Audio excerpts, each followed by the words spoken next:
So I recently decided that I would be building a new media PC for myself after I sold my old one. And, you know, right now PCs are very expensive, so you kind of have to do things in parts, right? You could maybe get a bare bones system, something like this, and then later on, you could get more RAM, you could get an SSD, you could get the month after, you could get a graphics card. If you're a normal person like myself, that is kind of what you have to do. You just have a little bit of extra money each month. So you can't really buy a whole PC in one go if it's not your profession, right? Which for me, this is just a hobby. So this is what I got to start off with. Now, I'll tell you about this system in a bit, but the reason that I'm doing this is I've always wondered what it's like to use a PC with no graphics card but still play games on it. And that can only mean a few things, but in this case I'm talking about streaming with Steam specifically.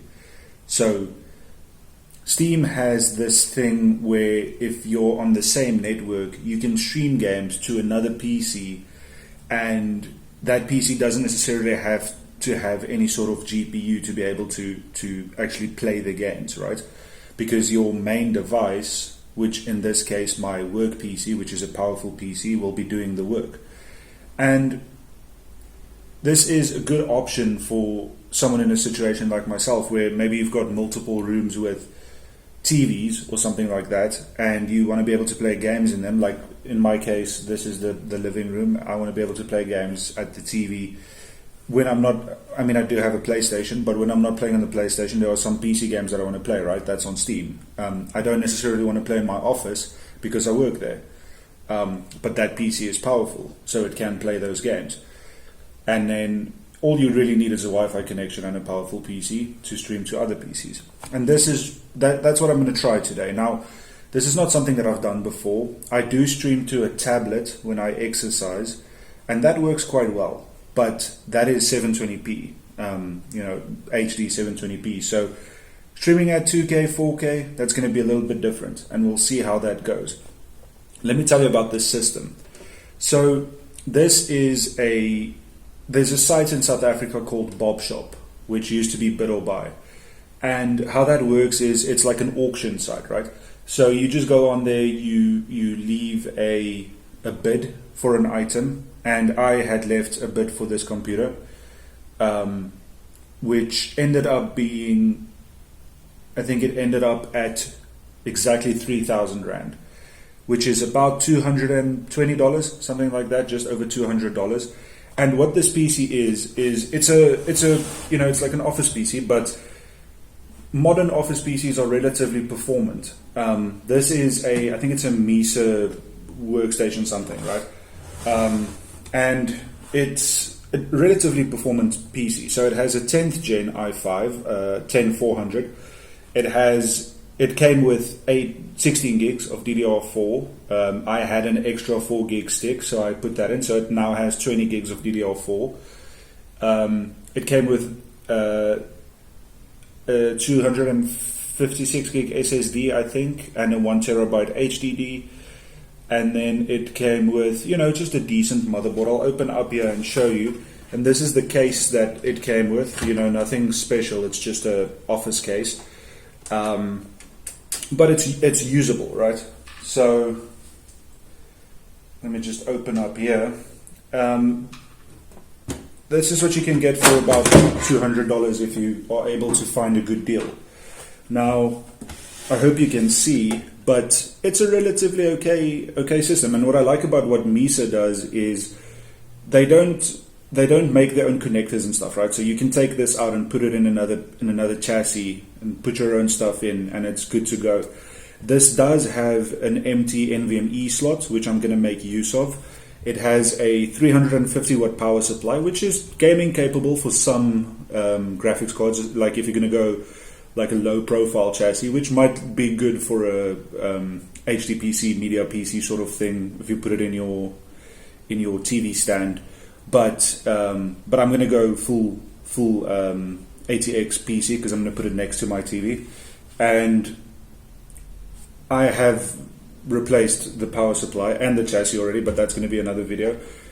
For now, I just want to tell you about this. Now, there are some graphics cards that you can use with this, like 3050s or 5050 specific variants, 6500 XT, things like these don't necessarily need a ton of power, and some older cards. This CPU is a 6-core, 12-thread CPU, so it's going to be fine for gaming. If you're going 2K and 4K, which you'll need a more powerful card for, the CPU sort of isn't really the bottleneck anymore at that point, depending on what you play. So this is a fine PC, for gaming. It's not the newest thing, it's not the most powerful thing, but it is right around that mid-range. It's not a 4-core, but it's also not a 12-core. So it's just fine for gaming. And you do get a lot of value if you think about it, right? Because $200 is not a lot of money for a PC. It also has a DVD, what do you call those? DVD ROMs. But I'm not going to use that. It's not really a thing anymore. And a little 80 plus bronze power supply. But anyway, I'm going to show you where I want to put this, and then I'm just going to try and stream some games and take you along for the journey, and we'll just see how it goes. I've already got a wireless keyboard and mouse from my previous media PC, and I just went out and bought one of these because I'm not going to be using Ethernet because I can't run a cable across my whole house. So I just got one of these. It's just a Kudi WU1400. So it's just a relatively capable network receiver. We'll see how it works. I've already tested it. It gets speeds of up to 100 megabyte per second, so it's not bad. I don't know if it's going to be quite enough for streaming, but we will find that out. And if it really sucks, we will try with an Ethernet cable and see how much of a difference that makes. So to summarize, I got this PC for $200. It's a gaming capable PC, but there's no graphics card right now. We are going to link my main computer to this through Steam, and we're going to play some games on it, and we're going to see how that is and if it's a doable experience. So let me show you where I want to put it. So this is my little entertainment area, right? You can see there the PS5, the soundbar, the subwoofer, all that kind of stuff. And right between there, there's a little gap. That's where I'm going to put the PC. This is just a standard Hisense 4K 60 Hz TV. So it's not necessarily a gaming TV, but it's fine for gaming. Limiting to 60 Hz help a little bit with performance. It's not necessarily going to look the best, in terms of game feel, but it's fine. I'm fine at gaming at 60 Hz, locking it to 60 FPS. I have no issues with that. So we're going to put the PC right there. We are going to hook up that wireless antenna, see how it goes. If it doesn't go well, we'll hook up the Ethernet cable, and we're going to see what this is like. Can you game with only a good host PC, a network connection, and a pretty standard normal office PC? Let's see. Alright, so there you have the setup. I'm going to be using the Xbox remote for gaming. I have this wireless keyboard and mouse from Red Dragon that I'm going to be using just, for input and maybe some gaming. The PC's over there, just over there. And we have Steam booted up, and we're going to be linking to games and playing them. So stick with me. Let's play some games, and let's see if we can play games without a GPU. Let's do it.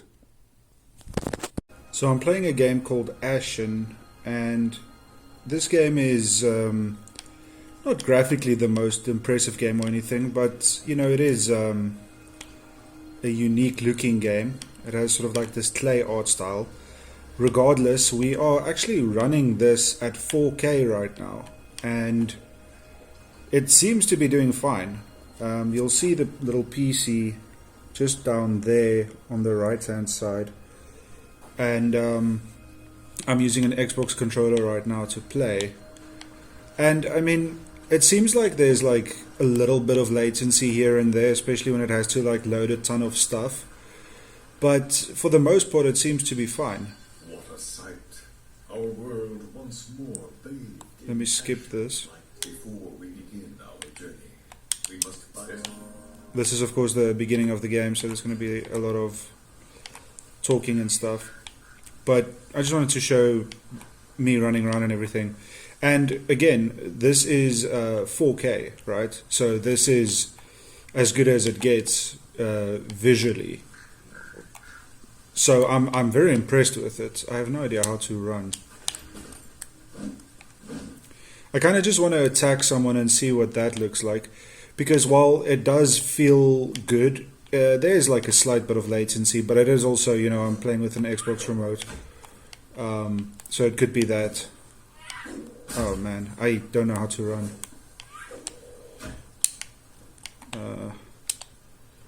That's a weird key. Oh jeez. I don't know how to play this game. Oh my word. Okay, I think I died. But, I mean, it runs well. Where is my guy? I'm just going to give up. So yeah, this is surpassing my expectations, to be honest with you. I didn't think it was going to run this well. To give you some detail, I'm on a 150 up, 150 down connection. So that's 150 megabytes connection up and down. So, you know, it's not a slow connection. Where I am in South Africa, that's considered quite a fast connection. It's about $70 a month. So it's a good internet connection. I think compared to some other countries, maybe it's like on the slower side. But for me, it's good. I don't know how to play this. Well, at least I've got this guy to help me.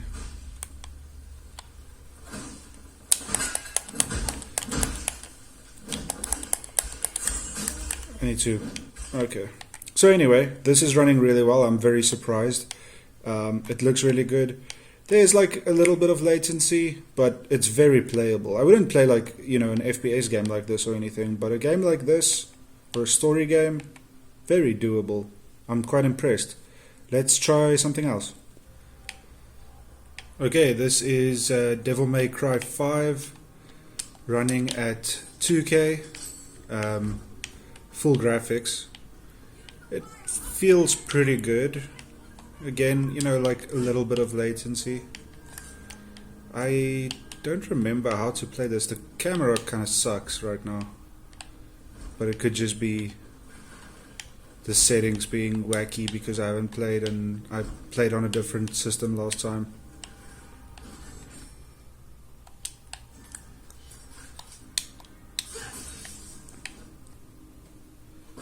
But you know, this is full graphics, 2K. So it's running quite well, 1440p.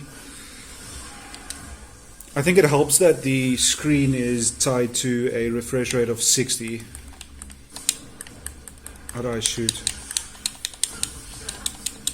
I don't remember how to do anything. How do I attack?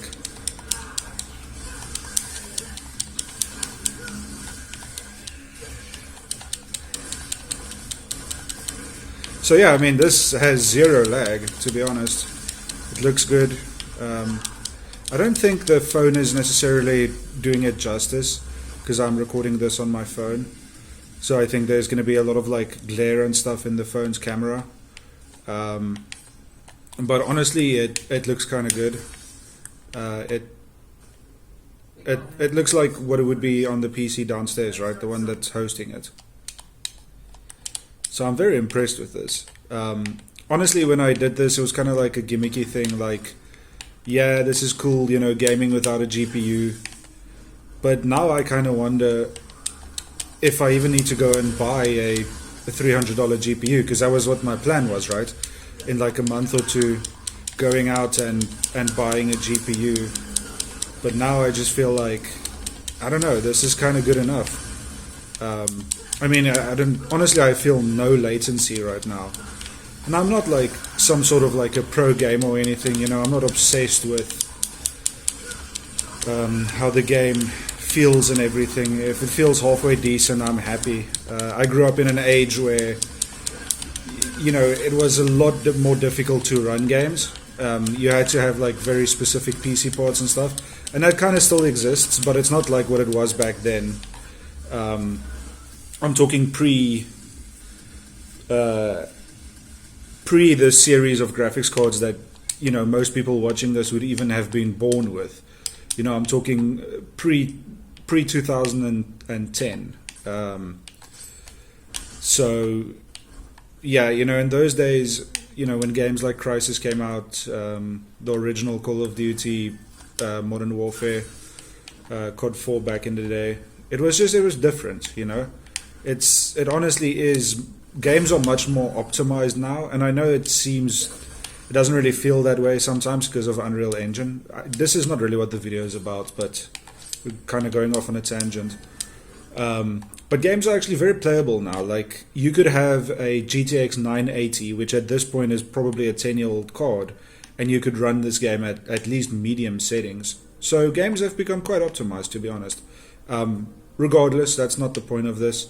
This game is running really well. I'm very impressed. Let's try something a little bit more difficult. See how that does. Alright, so this is... what's this game called? Man, this is lagging. But I know that the game hasn't finished setting up the shaders yet. It might be that. It could also be that we finally found the match, right? Because this game visually is amazing. I mean, look at that. But yeah, there's definitely a bit of lag. The host system has a 5070 in it, so I don't think that's the problem. Because this is running at 1440p ultra settings. So yeah, a bit of lag right now, but it doesn't really feel like network lag. I think it's just because the shaders are compiling. Regardless, it looks amazing visually. It looks really good. But this one is lagging slightly.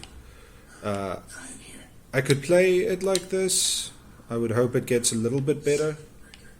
I think it will get a little bit better. But, I mean, it's definitely playable. It feels a bit better now.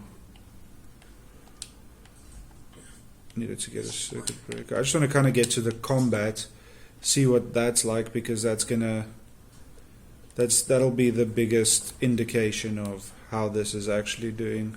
But it's definitely a lot more laggy than the other ones.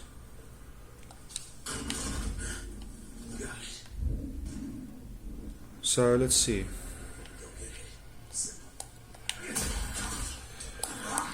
It doesn't feel bad. Looking around is kind of hard right now. That's a bit laggy. I am dying.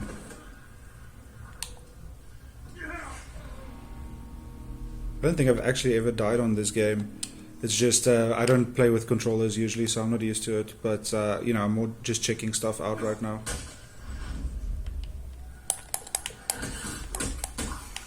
Oh, this guy has fists. But yeah, it's definitely more difficult. How do I select the pipe?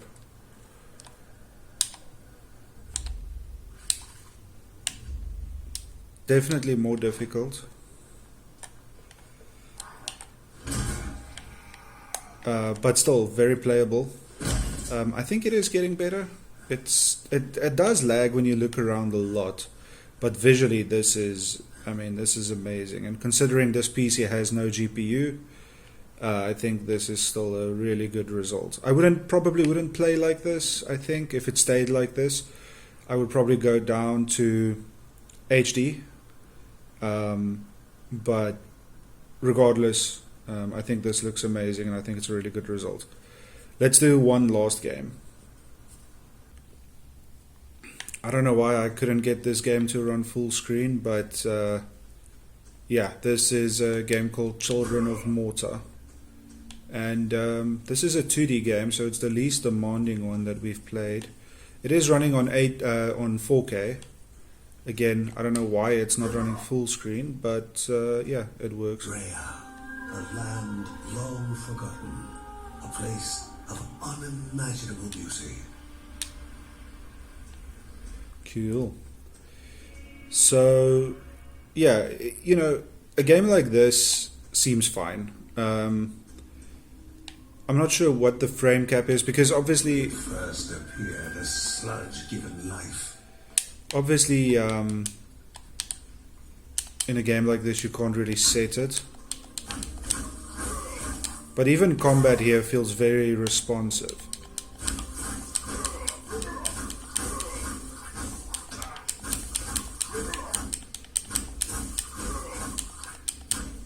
So something like this and story games or games like Ashen, I would probably play like this. I mean, this is a fine experience. It feels good.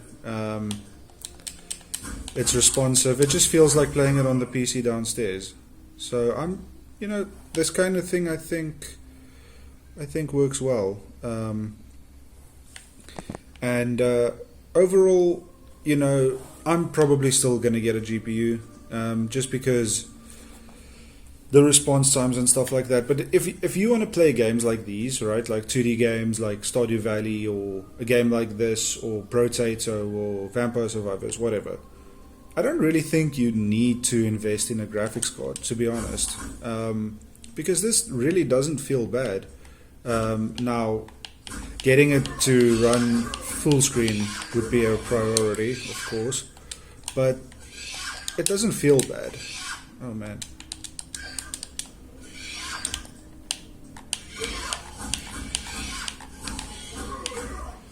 And again, I would play it like this. I'm quite happy with it. So if the question is if you can play games without a GPU, with just your little PC, like my little PC over there, the answer is definitely. So there you have it, gaming on a computer that has no graphics card inside of it is an interesting experiment and something that is worthy of a try. If you have a computer elsewhere in your home connected to the same network that is powerful, in my case it is a Ryzen 5700X, 8-core CPU, 16 threads, 48 gigs of DDR4 RAM, I think it's 4000 megahertz, an RTX 5070 12 gig. So what you would consider a relatively strong PC. If you have that to host from, I think doing this might be worth it, especially if, like me, you don't have the budget to just buy everything outright at one time. You got to do things in steps. And so I think, I would play some games like this. I'm not going to play Call of Duty or FIFA or whatever, esports games like those, like this, Counter-Strike. I'm not going to play those games like this because the reaction times are very important, and your reaction times with this just aren't going to be that good. But if you're talking something like Detroit Become Human or something like Children of Morta, like we just played, some 2D games like Potato or the list goes on, whatever it might be that you want to play, in a lot of indie games, low bandwidth games, something like this might be worth it. And again, consider that this cost me $200, right? And that includes the network stick, that includes everything that's in this system. Sorry, there's like a little bug. I don't want to kill him, but he keeps... So I think it's a worthy experiment. I think try it. If it works for you, you might save yourself some money in getting a GPU. But ultimately, I'm still going to get a GPU in a future video. So that was it for seeing if it can game. Now I'm gonna tear it out of this chassis and put some new gamery parts into it. Everything except a graphics card, and that will be the next video, so stay tuned for that. That'll be coming soon. If you're a regular of the channel, which at this point I probably don't have any because I haven't posted in like 4 months, I want to try and post more. It's difficult, this is a hobby to me, it's not exactly a job, so I want to. Hopefully, I can find time. My normal job is video game development, and I'm very busy. But I hope I can find time. I'll just put it that way. I'm going to try. I enjoy doing this. I really like it, and I just like building PCs, man. It's just so much fun. So got some cool parts lined up for this. Going to be the next one. So stay tuned for that. And thank you for watching this one. I'll see you in the next one. Hopefully not in 4 months. Let's try.